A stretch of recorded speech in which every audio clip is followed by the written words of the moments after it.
I've always done. Like when I even learned NLP, one of the first real dynamic set of tools I learned psychologically, I would go to these classes with these psychologists and psychiatrists, and we'd have an all-day session, which their idea of all day was 4 hours. It'd be like we'd start at 10, and at noon we're taking lunch. I'm like, where the hell are we going? Oh, we're going to lunch for an hour and a half, and then we come back at 1:30, and sure enough, by 3:30 or 4, it was the end of the program. And I was like, Jesus, you didn't even do a quarter of a day. So I took the rest of the time, and I extracted everything I could from what I'd learned. There are people with 10 times more skill than I had or ability, but my level of application compared to theirs, I dwarfed it. And it's because while I was still there, I didn't leave the environment. I've always had this belief. If you want to be successful at anything in life, never leave the sight of setting a goal without doing something that commits you to fulfillment.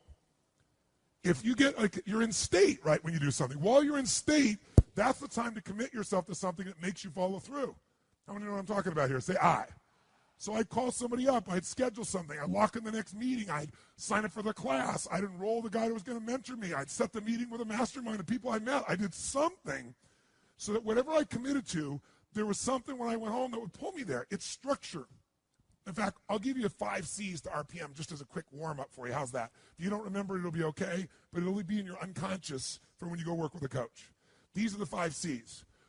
Everything that comes in your mind, anything you can think of, because we're going to basically do a little mini RPM version of things right now. Anything comes to my mind. I'm here, and while you're here doing something, you're driving in your car, and you think of an idea for your business or one of your businesses. Where do you put it? iPhone. Where do you put it? Diary. Where do you put it? iPod. iPhone. iPhone. And how do you find it afterwards? How are you triggered to look at it again? So he goes back and reviews his app system. How do you do it? Right. Crisis. Crisis makes me go get it. How do you do it? I send an email to myself. Oh, good, more emails with more to-dos, right? So I don't care what your system is, but when you have RPM, you'll have one place you put it. For right now, you need one place to put it. Now, the problem is most of us have lives that if you put everything in one place, it just becomes even more overwhelming. Who knows what I'm talking about here? So the first step, I'll just tell you that, is C, is capture. You got to capture. And the motion I do is like this. Imagine doing this, like physically capturing it, pulling it out of my head, and putting it in one place. I don't care what your one place, it's got to be one place. Now, ideally, in that one place, you'd have some categories so you don't throw everything on one giant list. Does that make sense? So you might have a category for me. I have companies. So I have Robbins Research, I have Namali Resort, I have Metabolife, I have all these different companies. So I'll drop it in that area as an example. Or roles for me as a father. I don't have time to demonstrate this for you, but just know the first thing you want to do is keep it out of your head, have it in one place. Why do you want to do that? Keep lots of extra mental RAM available. When you have to keep thinking about stuff, it creates inner stress. If you know it's there, and you know you're going to look at it consistently, like you do it once a week, once a day, and you're going to review it and do something with it. Something with it might be, forget it, I'll do it later, tomorrow, but you're going to do something with it, you'll be able to let go. How many think that's pretty much something you try to do already? Most people try to do this, don't you? But the reason most people don't do it is because making lists, after a while, they stop doing. Tell me why they stop doing it. Who's made lists and then not kept the lists up, your, quote, to-do list? Why don't you keep those to-do lists up? Because every time you go there, they're so damn what? How many have always got more to do, if you do make the list, than you have time? So it inherently says, why am I doing this? RPM is a different mindset. Our mindset is, we're just first capturing it. We know we're not going to do most of this. But we need to be able to later, when it's time, decide which things are worth doing, and more importantly, what are we really after? We're going to use these to trigger us to say, all this relates to maybe something more important. How many follow the philosophical difference here? Say I. My goal is not get things done. This is not GTD. This is use the things you need to get due to stimulate a higher level of thinking of what you really want, why you want it, and become very strategic about how to get that. And many of these things may go away, or they just won't matter. But you do have to capture it because otherwise it's in your head. So I have a lot of systems of doing it, but if you never saw me again, the most basic thing you need is one place to capture. Does that make sense? And what's step 1 of RPM? It's a C. You got to what? Capture, which means get it out of your head, put it one place. Second thing, you got to make sense of all this crap. And the way you do that, step 2, is you create a plan. And a plan for me has 3 parts. And the 3 parts are 3 questions that I ask and 3 actions I take. And again, you'll learn this. I'm not trying to teach this all right now. I just want to plant some seeds in your mind. Is this okay? Is this useful? So when you're going home, you got all this captured stuff you just did here, right? Now you got to start to create a plan. You got to look at all this stuff and say, okay, there's more here than I can do. So what I really need is read all this stuff and start to see, well, all these things relate to one thing. All these relate to another. If I'm a mom and I made my list, and on the list I have things like I got to pick up the laundry, I got to drive the kids to school, I've got to do this thing for the PTA, I got to clean the house, I got to run my business that I run out of the house, I got to do the accounting, I want to have spend some time with my husband at the end of the day. Soccer mom, totally stressed out. But if I write all those things down and get them out of my head, and when I write them all down, I then start to put them together and go, you know, this, and this all relates to my kids. This all relates to the house being great. This, and this all relates to my business. And this is about my personal life being rich and happy. I'm able to do something really nice. I'm able to go from this, which is what your capture list looks like. You'll start writing it down. You go, I got to do this, and that, and this, and this. And you start to feel good. It's out of my head. But then you go, I got to do this, and I got to do this, and I got to do this. I got to do this. I got to do this, and I got to do this, and I got to do this, and I got to do this, and I got to do this, and I got to do this, and I got to do this. I got to do that too, and that too. So step 2 is I look at my capture list and I create a plan. And the way I create a plan is I start to figure out, what do I really want? That's what the world is saying to me. That's what's in my head. What do I want? I might start to group some things together. I might start to say, you know, let's take a look at this. You know something? Watch this. Watch this for a second. This item here, clean the house, and this thing, and this thing, and this thing, these all relate to the house.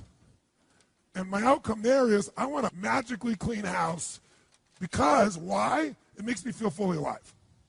And then, oh, by the way, this, and this all relates to my children. Oh, and this, and this relates to my business. And oh, yeah, this is me personally. Anybody see what happens? Suddenly, 80 action items or 12 or 30 will turn into 4 outcomes.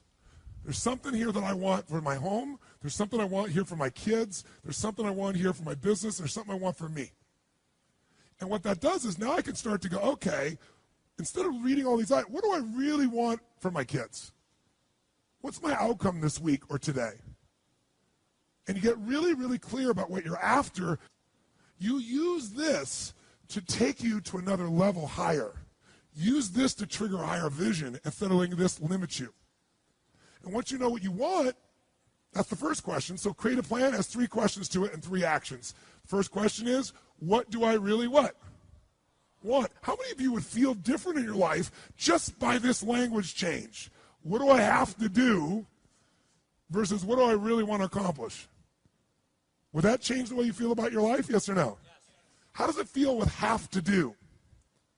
See, RPM, when you finally learn it, has many pieces to it. Above all else, it's a thinking process. And better thinking creates better results. It's that simple. So you don't have to ever use a piece of paper to think this way. From now on, all this stuff's happening, you go, what's my outcome? What am I really after? What do I want? What's the specific results? Like, what's the target? Let's chunk up. I don't ever go in a meeting with anyone. What do you think the first words out of my mouth are when I sit down in a meeting after the hellos and the proper connections? What do you say? I always say, what are the outcomes for this meeting? Because how long the meeting is based on getting the results that we're there for. It makes a much more fulfilling life. Or if you can't get in that time, you know that outcome's still not done. We're going to come back and get that outcome done. How many follow what I'm talking about here? Say I. Now, when you get clear what your outcomes are, that's the first question of creating a plan. Second question is, why do I want it? Why? Why is this important to me? Why is this something that really is a must for me? I don't have to do it. I want to do this. Why is this transformative? What's exciting about this to me? And almost all of you have certain key words that are triggers for you. And language shapes your emotion. You want to have a nutritious meal or a delicious meal. You might say, I need a nutritious meal. But what if I said, this is a delicious, nutritious meal? You're more in. If I said to you, I want to introduce you to this person, they're really nice, versus they're delicious. Who knows what I'm talking about here? So when you learn RPM, you're going to learn that RPM is a system of thinking, that RPM is the power of language, because you can change a few words in your outcome. It'll totally change where you end up and what you're going after in your life. RPM is a visual chunking system, a way to take all that stuff you saw and group 82 things down to 4. And guess what will happen to your stress level? Through the floor. Guess what happens to your concentration ability? Through the roof. What are you going to focus on? That's another one. RPM is a focusing tool. It makes you focus on what's most important, because most people major in minor things. Am I making sense? So you got to know, why are we doing this? And I always look at 2 levels of why. Why for me? Why for the team? What's the big why? If I'm involving other people, if it's just me, then it's me. But I usually have the big why. So I said 3. Step 1 is capture. Step 2 is create the plan. There were 3 questions. What are they? Number 1 is, what do I really? Or another word for that is, what is my? Or another word for that is, what is the result? And I eventually try to get it to a result because I want to make it measurable, if at all possible. If I can't get it measurable in a short time, I want major progress on as my outcome, right? Or complete something, or whatever it is. My purpose are some key words. Write this down. Purpose, I should say, activity without purpose is the drain to your life. Activity without purpose is the drain to your life. It's the drain to your wealth. It's the drain to your lifestyle. 3 questions. What's my outcome? What's my purpose? What's my why? Third one, what's my massive action plan? Or another, say, what do I need to what? Now you ask that question, it makes some sense. Because what to do depends on what your outcome is. Otherwise, what you're going to do is going to be based on stress, concern, fear, people interrupting you, reacting, demands. And so your life is nothing but a reaction tool. Of all the tools I have, this may be the most valuable one, ironically. Because this is the one how it all gets executed. And I don't teach it very often. So, third question is, what's my massive action plan? What do I need to do to achieve this? And when you do that, you'll take things off your capture list and you'll cross them off as they fit in, or you'll say, I don't even need to do that. So, to create a plan, there's 3 questions, and then there's 3 actions. This gets a little more technical, but I think you can pick it up real easy. You take those action items and you put them in order of importance. Does that make sense? But the way I do that more quickly is I go put a star next to the ones that are the 20% that's going to give me 80% of the result. Because I know I'm not going to do all these action items. I know even if I intend to, I'm going to get interrupted 20 million times. So I want to know, what's the 20% of this list? I've got an outcome. I got a purpose. And I have this little block. The center of the target is the outcome. I see the purpose with all the juicy words. Why I'm doing this? Now I got this list of 7, 8, 9, 10, 12 things, action items. They're all related to kids, that kid outcome. I'm not going to do all those today. Which are the 20% that make the biggest difference? I star those. And guess what else I do? I figure out what's the 20%, what I call it, what are the must items? My musts are the 20% that are going to make 80% of the difference. That way, every day I can still succeed. That's why I still do my lists and most people don't. Because I don't do lists. I come up with outcomes and purposes, and I got lists within them, and are highly prioritized with what matters. And later on, if I want to come back and do more, great. So, 3 questions, 3 actions. The actions are, star the things that are musts. 2, establish the real time. The real time is I go minimum to maximum. On each of those items, I go, how long is this really going to take? Why is that important? Because most of you overwhelm yourself and say, this will be, I just had a meeting with my team the other day, and I said, how long is this going to take? And somebody said, that'll probably take us 10 weeks. I said, okay, let's sit down and do it. Let's sit down and lay out where that 10 weeks is going to come from. And we're all done. It was about 7 hours worth of work. Because we all overestimate when it's in our what? In our head. You sit down, look at each item, and you look at the 20%, and you mark, okay, 20 to 25 minutes, 30 to 40 minutes.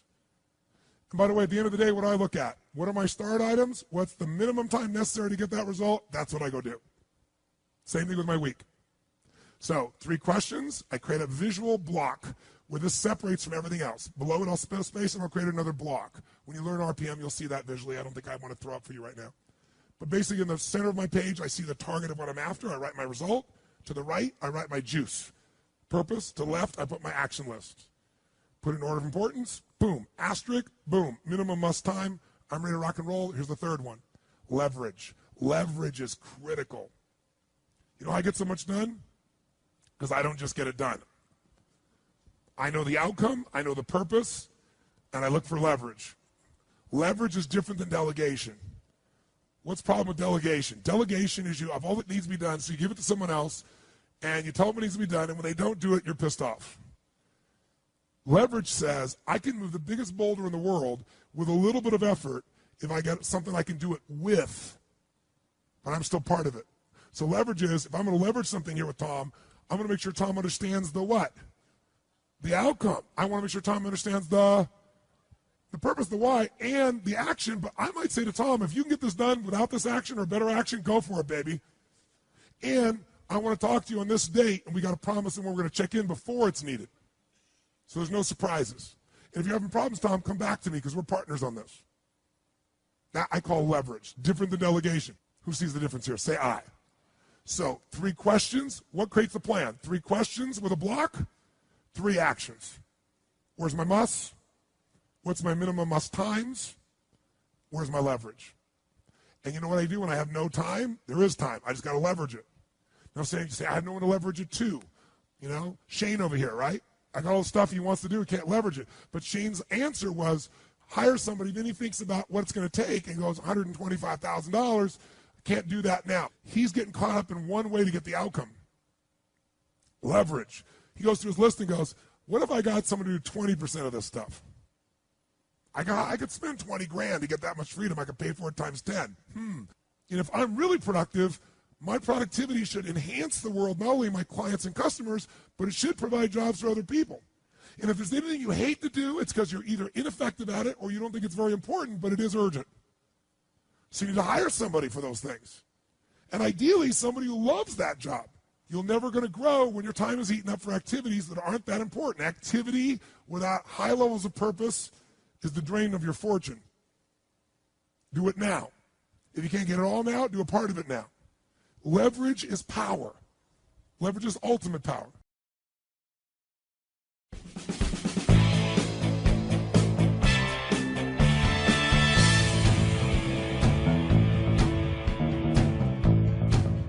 So, we said there's 5 steps. It's going to go much quicker now. This is the hardest part, is number 2. So what's the first step to doing RPM? Number 1 is you got to do what? Nice and loud, what? Step number 2 is after you capture all in one location, maybe you learn to chunk it a little bit while it's still there, see what relates. But then what's step number 2? Create a what? An RPM plan. Not just a plan, an RPM plan. R stands for result, P stands for purpose, M stands for massive action plan. RPM is like a car. You increase the RPMs, increases its power, you get from here to there much faster. RPM. Results, what does it stand for? Results focused, purpose driven, massive action plan. That's what RPM. Results focused, purpose driven, massive action plan. That's what you want. So, what are the 3 questions and the 3 actions in order if you have a plan? Tell me. First question is, what do I want? What's my outcome? What's the specific what? Result. And that's often a good way to ask that same question. Start general, what I want, turn it into an outcome, get it down to a specific result. Second question, what's my big why? What's my purpose? What's my reasons? What's my why? What's my purpose? Why do I want to do this? That's the real question. Why do I want to do this? Very different to want to than to have to, isn't it? Now, what's my massive action plan? What do I need to do? How many got this in your body by repetition now? Say I. What are the 3 actions? Number 1, we want to figure out which ones are our what? Must. 20% that makes 80% of the difference, asterisk those. Those are your priorities. You're not going to do them all. Just decide you're not going to do them all. Let go. Be free. 2, figure out minimum, maximum time for them. Estimate, just off the top of your head. 3 minutes to 10 minutes. 45 minutes to 90 minutes. Give yourself the range. On the computer, by the way, adds it all up, and you can look at a block and it already tells you for the whole day how much time. Minimum, must time, maximum amount of time. By each RPM block, it'll do it for you. But you can do it by hand. It's well worth a few seconds to do. Third thing we want to do, see, is there any of this that we could what? How could this soccer mom leverage? Her activities are things like drive the kids to school, pick them up from the school, drive them to violin practice, drive Johnny to soccer practice.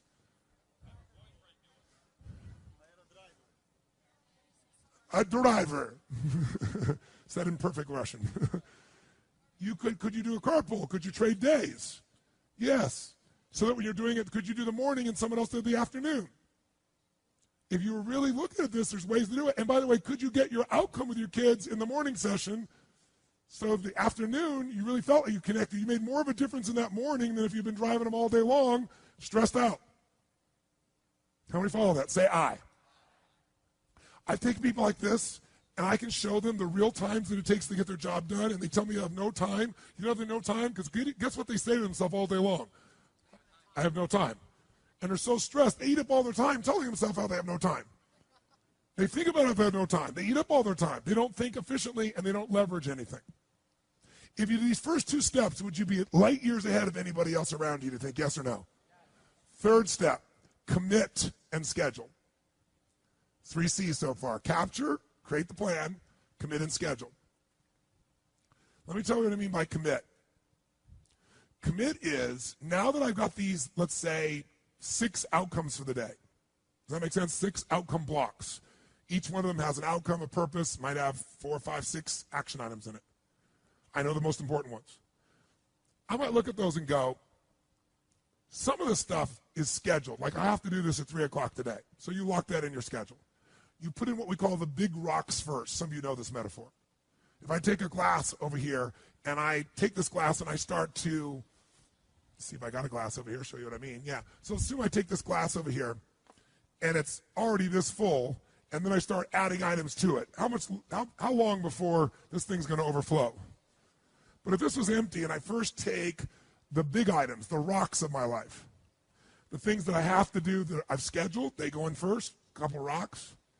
And then secondarily, I commit to some block time for some things that matter to me. Like I'm going to block some time here with my team between 2 and 3:30 every single Thursday where we're going to go through one of these 7 items. How many know what I'm talking about here? Okay? I'm going to block that time. Okay? I'm going to commit that time. All right? So commit is committing to the most important things and then scheduling those other items that are going to be important to you. So it goes from just a list to when am I going to what? When am I going to work on it? When am I going to do it? Block times can move. Scheduled times can't unless you renegotiate. What's the difference between a block time and a scheduled time? Scheduled is you made a commitment to another person.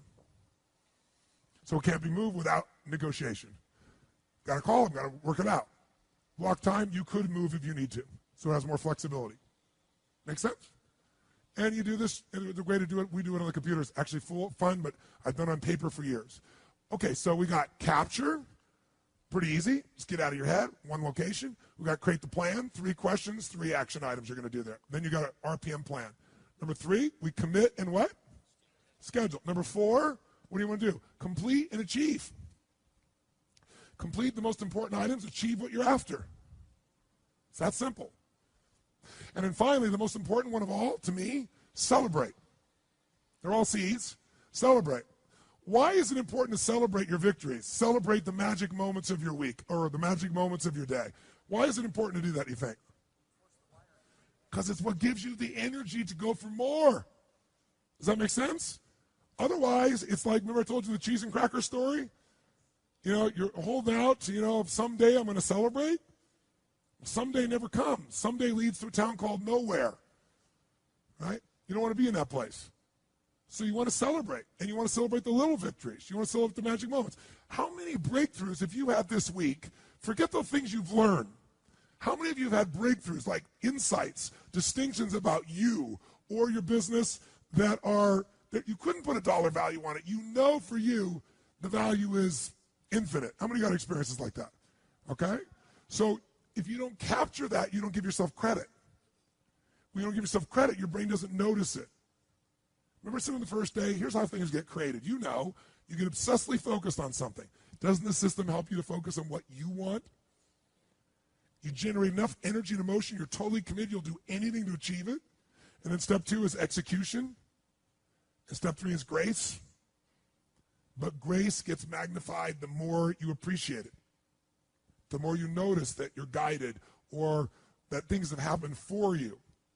Those you've been to a date with destiny, you know I have a core belief, and that is life doesn't happen to you, it happens for you. It's your job to figure out how it's happening for you. If you don't notice it, you won't experience it, right? That's what we're talking about. So from now on, if you never saw you again and you didn't go to your coach, at least you know the thinking process. I go to a meeting. Before I go to the meeting, guess what I do? I write down a bunch of outcomes. What are my outcomes of the meeting? What do you think I do first? I have a little capture sheet for the meeting. All week long, something comes up, I write on that sheet. I don't write 20 emails to people in the middle of nowhere. Say, by the way, let's talk about this. I just capture it. When I get there, I look at my list. What are the most important outcomes? If I have some action items, what outcome do they fit under? I go in the meeting, what do I ask other people? Tell us, what are the most important what for this meeting? The most important? Everything is outcome. When you're outcome driven, you produce results like nobody else. And I'm associated with the why. Why am I doing this? Why am I in partnership with these people? Right? What's this all about? Because that'll put you in state. So, 5 parts of RPM. Let's see what they are. Number 1, what? Nice and loud. Nice and loud. Number 2, create a, yes, what kind of plan? RPM plan. What's the R stand for? Results focused. P is for purpose driven. M is for massive action plan. Massive action plan is a map. M-A-P, massive action plan, a map. Okay, what are the 3 questions that will make you know you have that plan? Question number 1 is, what's the next example after that? What is my outcome? What's my actual result? Second question, what's my purpose? Why do I want to do this? Right? Why do I want to do this? What's my big whys? And then third question, what's my massive action plan? Or another word for it is, what do I need to what? Now asking what to do makes sense. Makes total sense. What are the 3 things you do in that plan in addition to those 3 questions? Figure out what the musts are. Figure out the minimum must what? And number 3, find yourself some. Great. What's step number 3? For this to be alive and not just be on a piece of paper, I got to take this from an idea and I got to commit. And when am I going to do this? What day? What week? What month? What hour? Right? I tend to plan weekly first, and I put it in days, and when I get the night before, I plan the day, because a lot moves around until that time. Right? Then after I do that, what do I need to do? What's step 4? Complete what? Complete what? All the actions? The outcomes. Complete by achieving what matters most. Cut to the chase. Get to the must. Is it possible by having that outcome so clear, you might come up with something that's not on the page that's better and get you there quicker? Yes or no? And by the way, on the computer, you can leverage a whole block. You can push a button, send it to somebody an email, push a button, and give an audio message of what you want, and they can accept it and comes back and say they accept it. So I'm excited about what it's going to be like. Or use your iPhone, or use whatever you want. It's a thinking process. Then on the other hand, think about this. So leverage, if you leverage it, you're staying connected, you know what's going on, but also they know the outcome, they know the why. It might be useful to talk in terms of their why too. So now they're activated. Why do people do certain things and not others? Because certain things they have enough reasons to in their reasons. Other things they don't. They value something more. When people say, I didn't have time for this, what they're really saying is something else was more important to me. But usually it isn't really something that was more important. It was something else that's more urgent, and they don't know what's important to them. So maybe you can help them. Third piece is complete and achieve. Complete and achieve. What's the final step? 5. Celebrate. And the way I celebrate personally is I'm constantly making lists of magic moments and accomplishments.